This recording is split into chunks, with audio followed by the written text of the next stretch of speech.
Hi, I'm Jacob Lomax, and I'm going to be your guide to the strangest films of all time. This episode is about Confessions of a Psycho Cat. God, what a great title.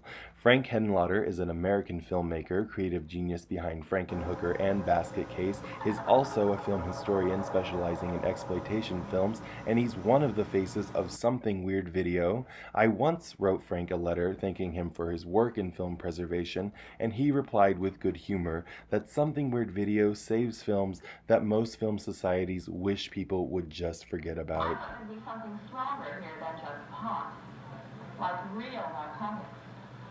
When Frank Henenlotter was asked what his favorite film was from the Something Weird Video canon, he confessed it was Confessions of a Psycho Cat.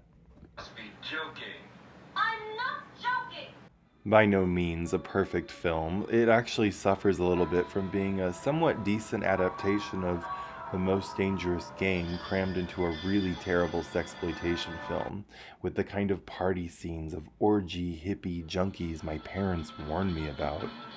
Something Weird Video specializes in these sort of insert movies, and it's really radical to imagine somebody doing this today, but sometimes when a film wouldn't do very well at the box office, or if it was unfinished, a film distributor would buy it up, shoot new scenes that were more salacious, contemporary, exploitive, reinsert them into the film, and then re-release it with a new title, a new ad campaign, just to see if it would make a little bit more money and do a little better at the box office.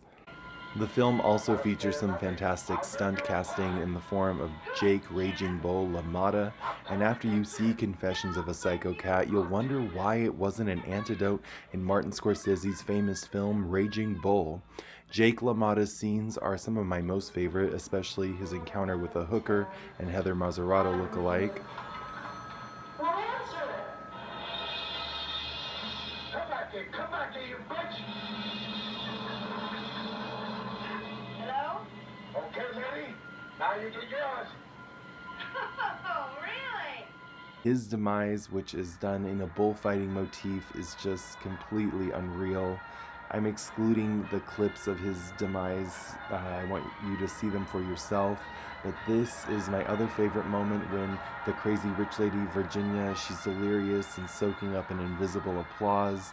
And it sort of reminds me of the end of Rocky Horror when Frank is seeing what he wants to see in a standing ovation. Her character is certainly one who lives in a bubble of unreality.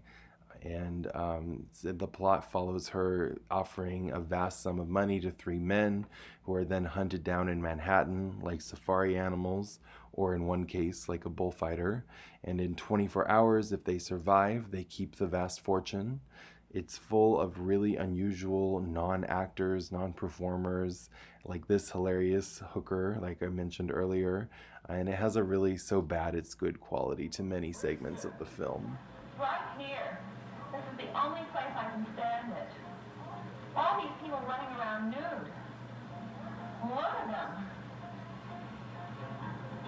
The appeal of sexploitation films then and now is their industrialization of nudity, but there's also an arty look to many of these scenes. It can be noted that the directors and exploiteers were quite well versed and influenced by European art house movements like French New Wave, Italian neo-realism, and all the surrealists.